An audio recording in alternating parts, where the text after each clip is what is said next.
मुंबईतनं घरातून निघालो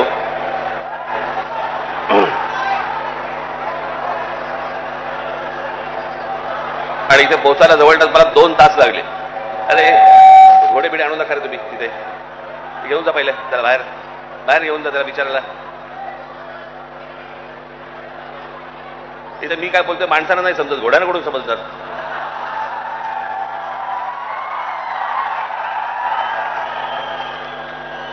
त्या बिचा एक त्याला जागा करून त्या बिचारायला, उगाच कुठेतरी गर्दीमध्ये काहीतरी घेऊन येतात.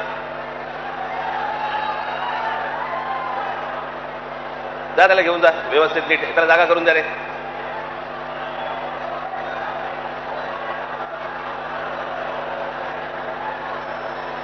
त्याला व्यवस्थित जागा करून द्या सगळ्यांनी जायला.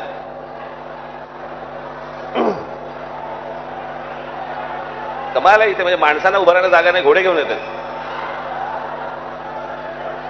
तो मुलगा उतरला का त्याच्यावरनं, का तोही गेला? तुलाच पकडत होता का पोलिसांनी?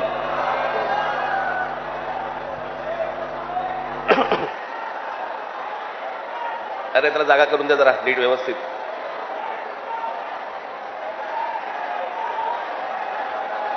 कशाला प्राण्यांवरती अत्याचार करताय? ते तुझा झेंडा हलवणं थांबव, बंद करते, बंद करा आता.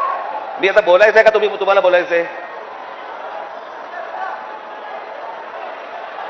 आणि हे बघा हे कोण आहेत आता? बसा ना आता शांत.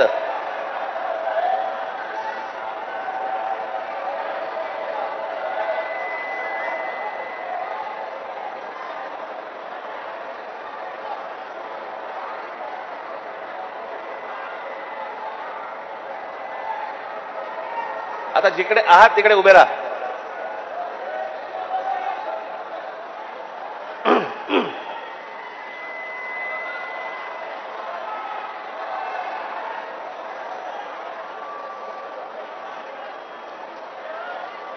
मला मुंबईवरनं इथे यायला जवळपास आता 2 तास लागले. आणि मी दरवेळेला मी आपल्या लोकांना नेहमी सांगत असतो की मध्ये वाटेमध्ये स्वागत ठेवू नका. त्या स्वागतामुळे तो ट्रॅफिक जॅम होऊन बसतो आणि ट्रॅफिकमुळे मला यायला त्रास होतो. आज इकडे मीरा भाईंदरला मी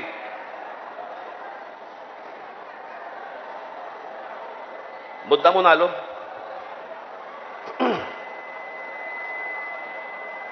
त्या दिवशी तो जो घडलेला प्रसंग होता इथला, काय चाललंय काय रे इथे? काय चाललंय तुमचं?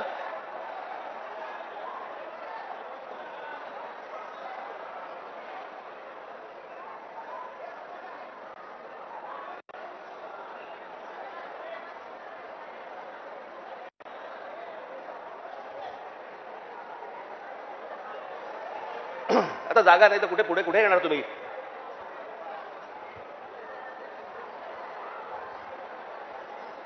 त्या दिवशी इथे जो काही प्रसंग घडला, या काय कोणते मिठाईवाल्याचा काहीतरी झाला तो भाग. आता कानावरती जर मराठी समजत नसेल तर कानाखाली बसणारच मराठी.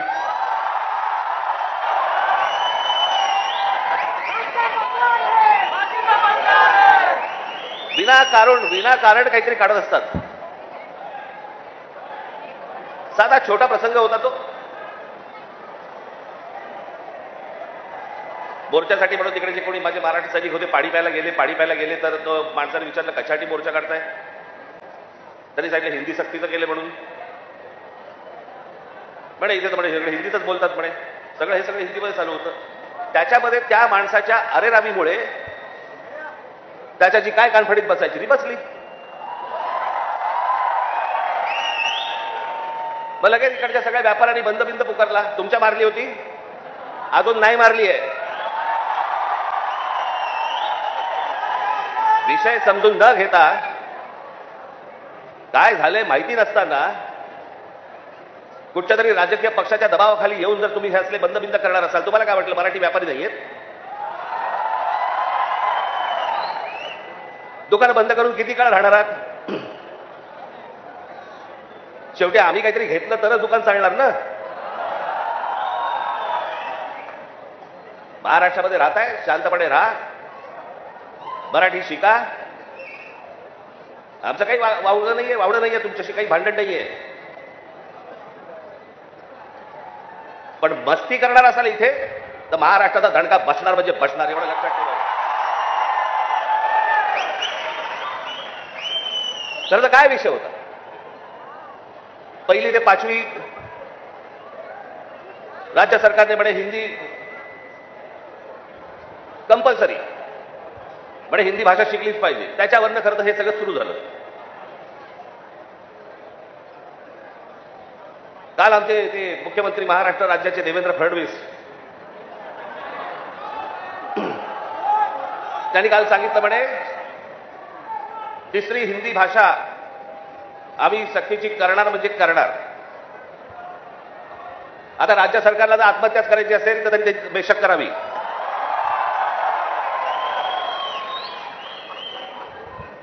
त्या दिवशीच्या मोर्चाच्या फक्त धसक्याने निर्णय मागे घ्यायला लागला होता.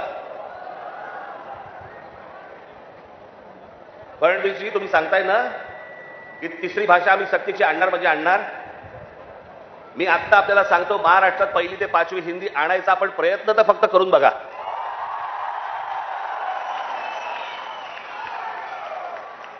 दुकानं नाहीत, शाळाही बंद करीन.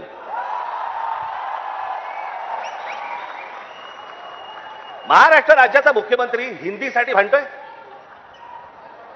मराठीसाठी मराठी सक्तीची. इतर ज्या बाकीच्या शाळा आहेत याच्यामध्ये तुम्ही आज मराठी आणली पाहिजे, सक्तीची केली पाहिजे. ते सोडून तुम्ही हिंदी सक्तीची करण्याच्या मागे लागलेला कोणाच्या दबावासाठी? कोण दबाव टाकते तुमच्यावरती? हे केंद्रामधलं हे केंद्राचं पूर्वीपासूनच आहे, काँग्रेस असल्यापासूनच आहे हे सगळं.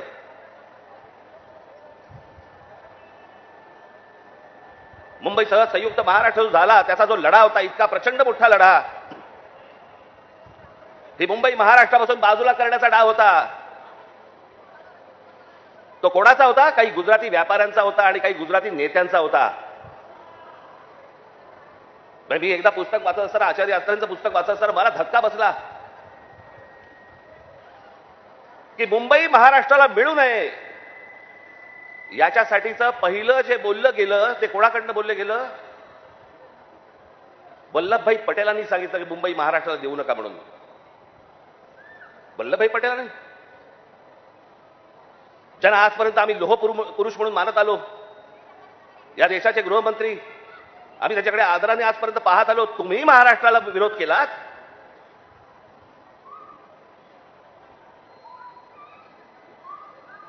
ज्या ज्या वेळेला महाराष्ट्रामध्ये आंदोलन झाली त्या त्यावेळेला हे मोरारजी देसाई गोळीबार करून लोकांनी ठार मारले होते, मराठी माणसाला ठार मारले होते इथे महाराष्ट्रात. गेले अनेक वर्षांचा ह्यांचा मुंबईवरचा डोळा आहे, अनेक वर्षांचा. हे सहज नाही होते सगळ्या गोष्टी. मी त्या दिवशीच्या माझ्या भाषणामध्ये मी म्हटलं ना, हे चाचपडून बघतायत, तुम्हाला चाचपडून तपासून बघतायत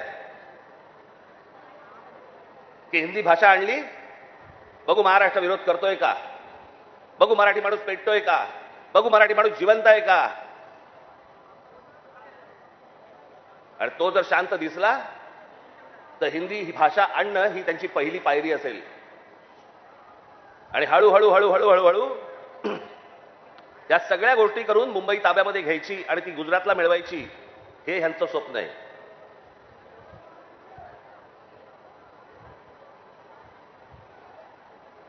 खरं तर बाकीच्याचा विषय येतो कुठे मला कळतच नाही. विषय भाषेचा आहे. एक जगातलं सत्य मी प्रत्येक वेळेला सांगत आलो, जगातलं सत्य, तुमची भाषा मेली आणि पायाखालची जमीन गेली की तुम्ही कोणीही नसता जगामध्ये, तुम्हाला काही अर्थ नाही, तुम्हाला कोणीही विचारणार नाही. तुमची भाषा टिकवणं महत्वाचं आहे, तुमची जमीन राखणं महत्वाचं आहे. पण हे फक्त मुंबई महाराष्ट्रात खास करून मुंबईत काही गोष्ट झाली की ती देशभर चालू ठेवतात हे हिंदी चॅनलवाले. हे कसले हिंदी चॅनलवाले? हे खरं तर या सत्ताधाऱ्यांच्या चपलेखालची ढेकणं ती.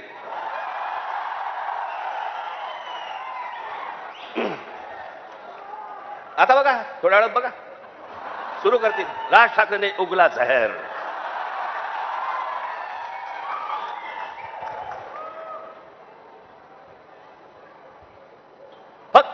काही झालं, महाराष्ट्रात काही झालं तर हे सगळे हिंदी चॅनलवाले जाणून बुजून कोणाच्या तरी सांगण्यावरून, कधीतरी स्वतःच्या मनातून, स्वतःच्या रागातून हे पेटून उठतात.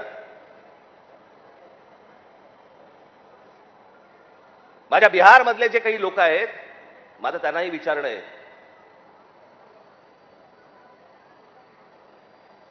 की इथे मी आता आणलंय,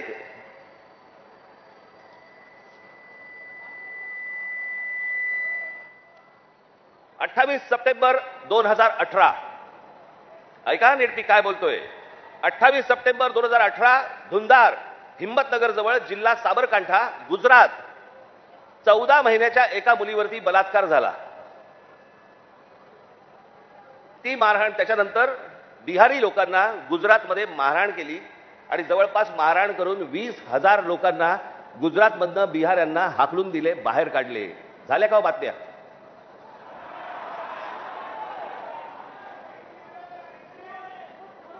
कुठेही बातम्या तुम्हाला दिसणार नाहीत. हा माणूस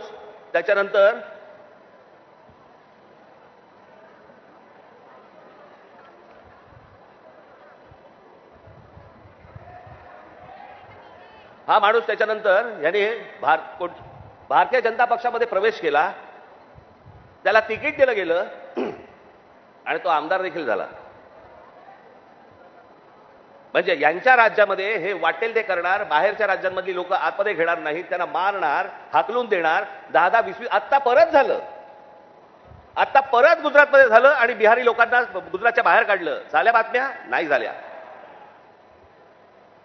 इथे एका मिठाईवाल्याच्या कानफडीत बसल्यावरती देशाची बातमी भरते, देशाची. देशामध्ये चित्र असं रंगवलं जातं की बघा मुंबईमध्ये, महाराष्ट्रामध्ये अमराठी लोकांना कसे मारतायत. हे काय प्रकारचं राजकारण सुरू आहे देशामध्ये, आपण लक्षात घ्या.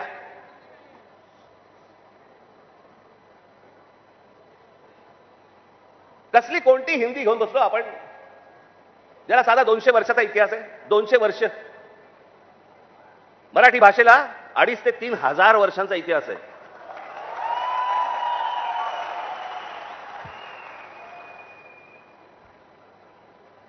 मराठी भाषेला अभिजात भाषेचा दर्जा मिळाला.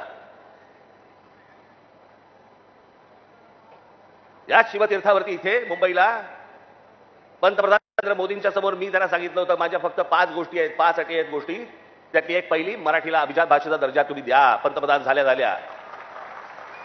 दर्जा दिलाय, वर्ष झालं, 1 रुपया नाही आलाय.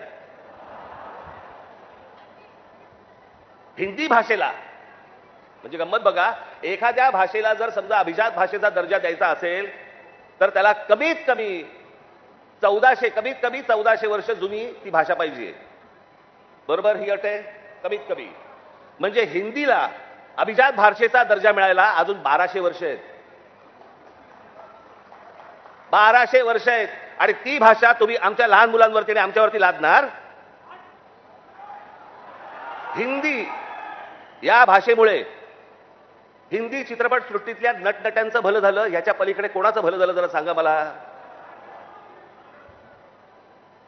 साधी गोष्ट आपण पकडूया की उत्तर प्रदेश, बिहार, मध्य प्रदेश, राजस्थान इथे हिंदी बोलली जाते. मग हे लोक उठतात आणि महाराष्ट्रामध्ये नोकरीसाठी काय येतात?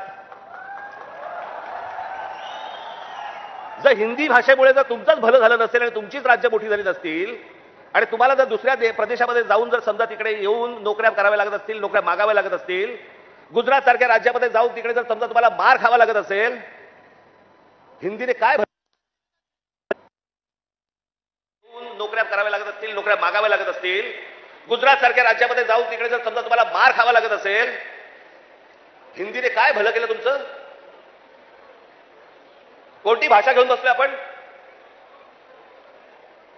आणि त्या भाषेसाठी म्हणून महाराष्ट्राचा मुख्यमंत्री पेटलाय.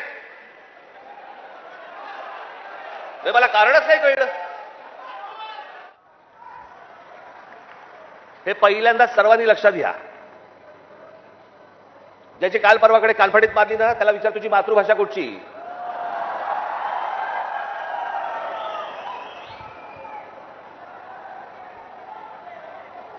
अहो, हिंदी ही इकडच्या तिकडच्या सगळ्या कडबोळ्यातनं तयार झालेली 100-200 वर्षापूर्वीची भाषा. बाकीच्या सगळ्या केवढ्या जुन्या भाषा आहेत.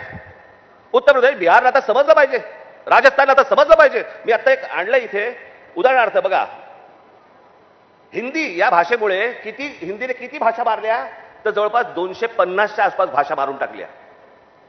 त्याच्यामध्ये कांगरी, गडवाली, कुमाऊनी, अवधी, हरियाणवी, ब्रज, भोजपुरी, मगधी, बाघेली, छत्तीसगडी, बुंदेली, माळवी, दिल्ली, नागरी, बागरी, मारवाडी अशा अनेक भाषा आहेत.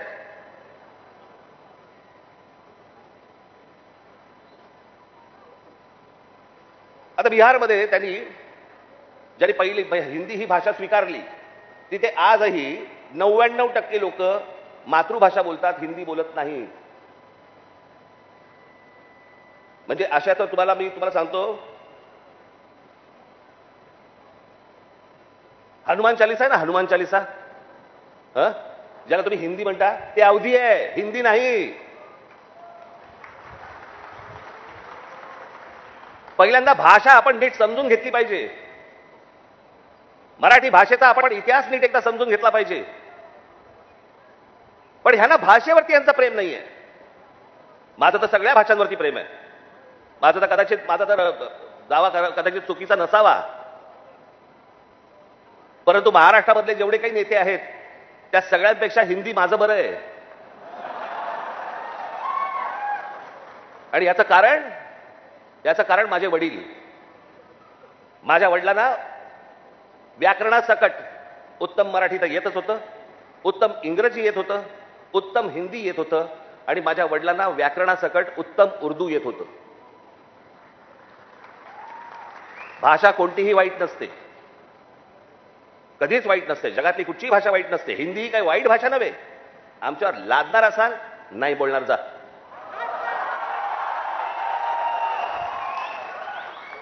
आणि लहान मुलांवरती तर नाहीच नाही. काही विषयच येत नाही या गोष्टींचा. त्यांचं राजकारण काय चालू आहे ते पहिलं बघा तुम्ही. या सगळ्या गोष्टी मी तुम्हाला आता सांगतोय. मी माझ्या पत्रामध्ये पण दिलं होतं, आम्ही हिंदू आहोत, हिंदी नव्हे. पण हिंदुत्वाच्या बुरख्या खालून जर समजा तुम्ही माझी मराठी संपवायला येणार असाल, माझ्यासारखा कडवट मराठी तुम्हाला सापडणार पण नाही. हिंमत असेल तर हात लावून दाखवा तुम्ही. आणि हे सगळं षडयंत्र तुम्ही नीट समजून घेतलं पाहिजे. षडयंत्र. मुंबईला जर हात लावायचा असेल तर या ठिकाणच्या सगळ्या मीरा भाईंदर पासून तिथे पालघर पर्यंतच्या सगळ्या जेवढ्या मतदारसंघ आहेत, हे मतदारसंघ ह्यांना अमराठी लोकांचे करायचे. मी गेले 20 वर्ष मी ओरडून बोंबलून सांगतोय, ही नुसती माणसं येत नाही आहेत. हे नुसते इमारतींमध्ये माणसं येत नाही आहेत. इमारती उभ्या राहतात आणि बाहेरची माणसं येत आहेत. इमारती उभ्या राहतात आणि बाहेरची माणसं येत आहेत. नुसती माणसं नाही येत आहेत. हे मतदारसंघ बनवत आहेत. हे मतदारसंघ बनवून तुम्हाला हटवणार, तुम्हाला लांब फेकून देणार. उद्या हे काय सांगणार, अरे बघा ना, आमचाच खासदार, आमचेच आमदार, आमचेच नगरसेवक, आमचाच महापौर. असं करून हे मुंबईपर्यंत पोहोचणार. आणि हा अख्खाच्या अख्खा पट्टा हा सगळा गुजरातला मिळवण्यासाठीचे सगळे खटाटोप सुरू आहेत. हे आज नाही, हे पूर्वीपासून सुरू आहेत. पूर्वी त्यांनी तर जाहीररित्या सांगितलं होतं, पण आता कसं आहे, आता हे लपून छपून हळूवार पद्धतीने या सगळ्या गोष्टी सुरू आहेत. हे काय षडयंत्र हे आपण नीट ओळखा, हे समजून घ्या. हा सहज आलेला माज नाही. हे जास्त तुमच्या अंगावरती येतात आणि तुम्हाला सांगतात नाही मराठी नाही बोलणार, आम्ही नाही बोलेंगे. हा जो माज आहे ना, हा माज तिथून आलेला आहे, तिथून. मी आज तुमच्याकडे काही लंब चौडं भाषण करण्यासाठी नाही आलो. मी खरं तर आज शाखेच्या उद्घाटनाला आलो होतो. मला अविनाशने मला सांगितलं की साहेब तिकडे येणारच आहात तर एक छोटी सभा आपण घेऊन टाकू. पण मला तुम्हाला जे सांगायचंय ते हे सांगायचंय की तुम्ही सतर्क असले पाहिजेत. आज काहीतरी प्रकरण उसळलं आणि आज काहीतरी उघडलं म्हणून आज आम्ही जागे व्हायचं, उद्या त्याच्यानंतर आम्ही झोपून जायचं आणि मग बाकीचं सगळं पोखरलं जातंय. भुसभुशीत जमीन असते ना, घुशी तिकडे होतात, खडकामध्ये घुशी नाही होत. तुम्ही खडकासारखे टणक असले पाहिजेत. महाराष्ट्राची तुम्ही भक्कमपणे बाजू उभी केली पाहिजे. महाराष्ट्र काय हा तुम्ही समजून घेतला पाहिजेत. मी जे सतत तुम्हाला जे सांगत असतो ना, 1400 वर्ष राज्य केलेला हा महाराष्ट्र या प्रांतावरती. मी अनेकदा बोलत आलो, तुम्हाला सांगत आलो की ह्याला पर्शियन लोक ह्याला हिंद प्रांत म्हणत. छत्रपती शिवाजी महाराजांची घोषणा पण काय होती? हे हिंदवी स्वराज्य व्हावे ही नव्हती, हे हिंदवी स्वराज्य व्हावे ही होती. या हिंद प्रांतावरती आमची सत्ता असावी. हा संपूर्ण हिंद प्रांत आमच्या हातामध्ये असावा. बाहेरच्यांनी येऊन आमच्यावरती इथे सरकार स्थापन नाही करायची. आम्ही कोणी गुलाम नाही आहोत. या प्रांतावरतीचा अधिकार कोणाचा असेल तो आमचा आहे. आणि 1400 वर्ष या मराठेशाहीने जे राज्य केलं, ज्याला आपण म्हणतो ना आटके पार आम्ही झेंडे फडकवले. आटके पार झेंडे फडकवले म्हणजे काय? आजही मला असं वाटतं पाकिस्तानच्या वायव्येला नैऋत्यला तो अटक नावाचा किल्ला आहे, त्या किल्ल्यावरती भगवा ध्वज फडकला. ते अटक किल्ला, तो अटके पार झेंडे फडकवले आम्ही. तिथपर्यंत पोहोचले होते मराठे. तो महाराष्ट्र हतबल आहे. तो महाराष्ट्र यांच्यासमोर हात पसरतोय. आम्ही भिका मागायच्या आम्हाला न्याय द्या म्हणून. तुम्ही या महाराष्ट्राचे राजे, तुम्ही या महाराष्ट्राचे मालक. बाकीची माणसं बाहेरून आली, ती तुमच्यावरती रुबाब करणार आणि आम्ही हतबलतेने त्यांच्यासमोर बोलणार, अरे नाही नाही भाई साहब ऐसा मत. का?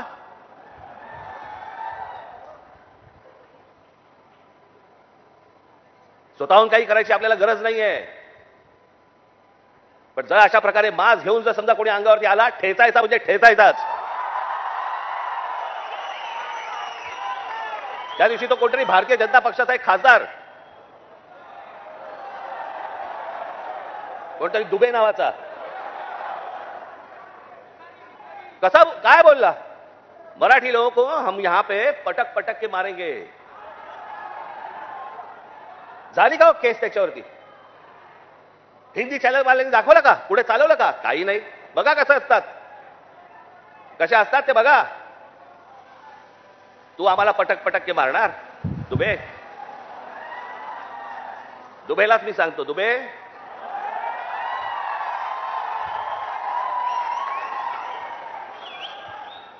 तुम मुंबई में आ जाओ.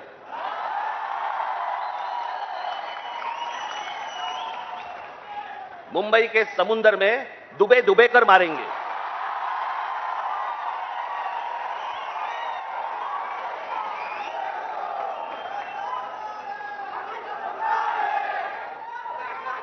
त्याला हिम्मत होते बघा कशी. तुम्ही जर काही बोललात तर त्याची राष्ट्रीय बातमी होते. तुम्ही जर कुठची अमराठी माणसाबद्दल काही गोष्ट बोललात तर ती राष्ट्रीय बातमी. पण हे ज्यावेळेला बोलतात त्यावेळेला त्यांना माहिती असतं सरकार आमच्या मागे आहे. कारण सरकारच जर समजा या गोष्टी इथे लादत असेल तर या लोकांची हिंमत तर वाढणारच आहे. एक गोष्ट त्या दिवशी मी सांगितली, पुन्हा एकदा सांगतो, तुमची सत्ता असेल ती लोकसभेमध्ये आणि विधान भवनामध्ये. आमची सत्ता रस्त्यावरती आहे, रस्त्यावरती. काय नाही, 56 इंचाची तुम्ही पण छाती बाहेर काढून फिरा. हा महाराष्ट्र आहे, तुमच्या बापाचा महाराष्ट्र आहे. बराच कोणी जर महाराष्ट्रामध्ये वेडवाकडं वागायचा प्रयत्न केला, माझा महाराष्ट्र सैनिक त्याचा गाल आणि त्याचा हात या सगळ्या गोष्टींची युती झाल्याशिवाय राहणार नाही.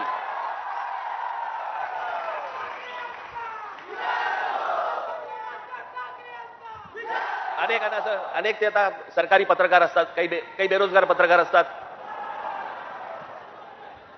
आणि मध्ये बेरोजगार पत्रकार कुठच्या युट्यूब चॅनल बिनलवरती जातात आणि म्हणतात की तुम्हाला माहिती आहे की नाही, ही फडणवीसांनी लिहिलेली स्क्रिप्ट आहे. हा कोणता स्क्रिप्ट रायटर आहे मला अजूनपर्यंत कळलेला नाही, जो स्वतःचा अपमान पण त्याच्यामध्ये लिहितो. ज्याला हे सगळं मागे घ्यावं लागलं, सगळ्यांकडनं दबाव आल्यानंतर मी हे दोन्ही GR मागे घेत आहे, हे स्क्रिप्ट रायटर लिहू शकतो. पण हे काय चालू आहे? हे तुमच्या मनात काहीतरी विष कालवणं सुरू आहे की हे बघा, हे आतून सगळं एक येतं बघा, हे सगळं असं सगळं सुरू आहे. कशाचाही संबंध नाही आहे. कोणाशी माझी मैत्री असो, दुश्मनी असो, काहीही असो, एक गोष्ट निश्चित सांगतो, महाराष्ट्राच्या बाबतीत, मराठी माणसाच्या बाबतीत आणि मराठी भाषेच्या बाबतीत राज ठाकरे कोणाशी तडजोड करणार नाही. याच्या आधीही केली नाही, आताही केली नाही आणि पुढेही करणार नाही. मला असं वाटतं तुम्ही देखील त्याच पद्धतीने महाराष्ट्रामध्ये राहिलं पाहिजे, जगलं पाहिजे, वावरलं पाहिजे. आणि जे कोणी इथे राहत असतील मराठी लोक, मी त्याची माझ्या एका मित्राचा दाखला दिला होता, बाकीच्यांनी देखील लवकरात लवकर मराठी शिकण्याचा आपण प्रयत्न करावा. आम्ही तुमच्याशी मराठीत बोलू. माझी तुम्हाला सर्वांना माझं तुम्हाला सांगणं आहे, ज्या ज्या ठिकाणी जाल, दुकानात गेलात, बसमध्ये गेलात, ट्रेनमध्ये गेलात, टॅक्सीत बसलात, कुठेही गेलात, जास्तीत जास्त प्रमाणात म्हणण्यापेक्षा कायमस्वरूपी तुम्ही समोरच्याशी मराठीमध्येच बोला, त्याला मराठीत बोलायला भाग पाडा. अहो, आत्ता माझ्याकडे कर्नाटकातला व्हिडिओ आलाय. कर्नाटकामधले तो माणूस तिकडे त्या रिक्षावाल्यांना हाकलून देतोय. बातम्या नाही होणार, कारण त्यांचे सत्ताधारी, त्यांची सरकारं त्यांच्या जनतेच्या, त्यांच्या लोकांच्या खंबीरपणे पाठीशी उभे असतात. वरती कोणी येऊ अगर न येऊ, हे महाराष्ट्रच फक्त भोगत आला आणि महाराष्ट्रच फक्त भोगतोय. त्यांना काय वागायचं त्यांचं त्यांनी वागावं. पण मला तुम्हाला फक्त एवढंच सांगायचंय की तुम्ही खंबीर राहा, तुम्ही कडवट राहा. जर तुम्ही घट्ट असाल, तुम्ही जे खडकासारखे टणक असाल, कोणी आतमध्ये शिरायचा प्रयत्न करणार नाही. आजूबाजूला कोण येतंय, कोण राहतंय, कोण काय करतंय, याच्यावरती सतर्कतेने तुमचं लक्ष असलं पाहिजे. एवढीच फक्त आज विनंती करण्यासाठी म्हणून मी आज आपल्यासमोर इथे आलो. आपण सगळेजण इतक्या मोठ्या संख्येने आलात, आपल्याला सर्वांना धन्यवाद देतो. आणि फक्त एवढंच दाताला सांगेन, सतर्क राहा, सतर्क राहा, सतर्क राहा. धन्यवाद. जय हिंद, जय महाराष्ट्र.